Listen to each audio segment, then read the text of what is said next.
best week to list the home in 2026. So Realtor.com and Zillow put their metrics out this week. Now, they're slightly different.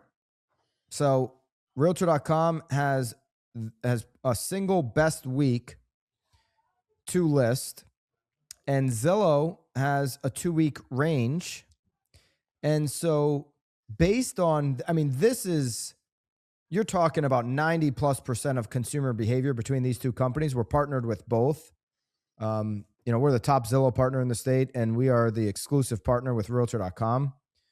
We're partnered with both. The traffic on these two, is unbelievable. Obviously, if you're looking at homes, they've got the data. Yeah, you're using one of the two. They've got the data, and so what I've done here is I've actually taken their two, because they're a little bit different, and I've really created a range that I would call, and then I'm going to adjust that range here in Connecticut a little bit and connect that dot here. Okay. So, how did they come up with this? Okay. So they're looking for the optimal window for sellers. And Realtor.com is, looking at analysis from seasonal trends between 2018 and 2025. They exclude 2020, total outlier year. And so instead of just focusing on one outcome, they look at multiple factors to come up with their single week. Okay. And so the single week, according to Realtor.com, which is the best week to list your home as a new listing, that's when your house hits the market, okay, would be April 12th to April 18th. That's the Goldilocks window for sellers to go live to the market. I'd argue it's the Thursday of that week with, Saturday, Sunday open houses, or coming soon that Monday. There's different strategies to create demand. And so knowing that, Chaz, where do you, do you agree with Realtor.com when you think about this market? We've had a slower start because of the snow. Where you think about Connecticut being right now, you think that's, a good target for sellers? And how soon do sellers need to start preparing for that date if that's the date that they want to hit? Absolutely. I agree with that time frame of the April 12th to April 18th, because when you look at Connecticut in particular, what happens as soon as schools get out, right? The second half of June, July, and August, people go on vacation. So anybody who's looking to buy, move, and get settled before the summer hits and then before going back into school time is going to be looking in that mid-April window, close hopefully by the end of May, pending a smooth transaction. If you need one of those, go to scheduleanappointment.com. And, and it just sets up the ideal. So you get in, you get settled. Now you have a month, right? You do all your end of the year things, all your end of school things, and then summer hits and people are very sparse. People travel immensely, and especially in Connecticut. And then we also have a lot of seasonal properties, which brings a lot of people in. And that's going to slow down the rate of like home sales as well. So if you're looking between April 12th and April 18th, now is your time. The next 2 weeks, the last full week of March, and then leading into that first week of April, that's when you want to be outside cleaning up the yard, doing the, the mulching and getting the planters in, and maybe I imagine you need an appointment with the photographer, right? So maybe get that on the schedule. Get that on the schedule so you could kind of time that, April showers. If you want the maximum results on a listing and you're targeting April 18th, you're already, working with that agent right now.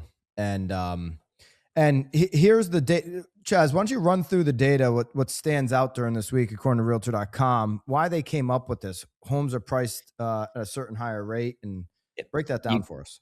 Absolutely. So during that week, what they found was that homes are priced at 1.3% higher, and average that week 6.6 higher than the start of the year. So we're coming out of that winter effect, right? The seasonality effect where people aren't really thinking about home shopping. So the momentum is starting to build. Sellers could also see about $5,300 more than a typical week and up to $26,000 more than early year listings. So yeah, there's definitely a lot more, necessity buying in January and February, and then the people who have been thinking about making a move or prepping to make a move in April. So there's definitely an advantage there. And then here's a big one. And if you're, we talk about this a lot when we're doing training here on the One Team. Your listings get almost 17% more views. That's 17% more eyeballs on your property, which obviously is going to increase the amount of people that come and see the home, and it also increases the odds of receiving multiple offers if the house is ready to go. On top of that, so not only are you going to get 17% more views, 17% more eyeballs, they sell 17% faster, and it's cutting about 9 days off of the average days on market timeline. So let's say that in Connecticut, we've been hovering about 30 days average on market. During that week or during that time frame, you're looking at about 3 weeks. So you can get your home listed to closed, and you're going to beat Memorial Day.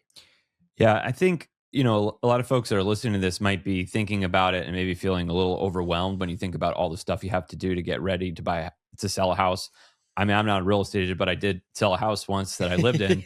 And just thinking back on that experience, one thing that really amazed me was once you stop trying to do everything yourself and you pick a date that you're going to make this happen by, and you start hiring people to do what needs to get done, it's amazing how fast things can happen. So, I mean, I was trying to like paint and clean and fix up little things around the house. And it just seemed like, oh man, there's no way I'm ever going to get all this stuff done to list my house.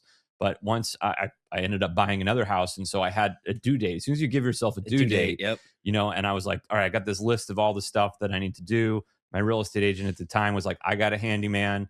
And he came over. And when the handyman knows that you're doing this to get your house listed for sale, or it's like, hey, the photographer is coming in 10 days. We need everything on this list done. I was like blown away. This guy came through and did like everything that would have taken me 3 months. He just banged it all out in like 2 days, and the house looked amazing. So I think that would be my advice to somebody that's thinking about doing it. And you can hire a cleaner to clean, you can hire a handyman to paint, you can hire a moving company to come and take your stuff out. You can get a stager to come declutter. You're if you own a house right now, it's probably worth a lot more than it was, a few years ago. You're going to make some money on the house. Take a small portion of that money, spend it now to just pay some Reinvest pros it, to yep. come in and just whip that thing into shape. Because otherwise, if you're listing in August, like you're missing the boat. You are. And so the other part to that is there's 12% fewer competing listings too. So you look at some of the smaller towns here in Connecticut, like Old Saybrook, East Lyme, Branford, right during that week, there may only be, let's say you have a beautifully updated ranch style house, right? There may only be 4 other ranches for sale. But if you Totally. wait and then you drag your feet and you're like, oh, I'm going to get to it. I want to wait for the weather to be nicer. I want to wait for it to be, 70 degrees all the time. You now may be competing against 14 other ranches, right? Yeah. So would you rather be one of 4 and have a 25% chance of getting 17% more views and selling 17% more faster? Obviously, like if you can get on the market and under contract in 21 days or less versus having to wait that extra 9 days, you give yourself a huge advantage. I look at that all the time, and it's a conversation I have with all my buyer clients, and seller clients. Would you rather be one of 1 or would you rather be one of 10? Right? If you're the only 2 family, or if you're the only home priced at $400,000, like everyone's going to flock to you.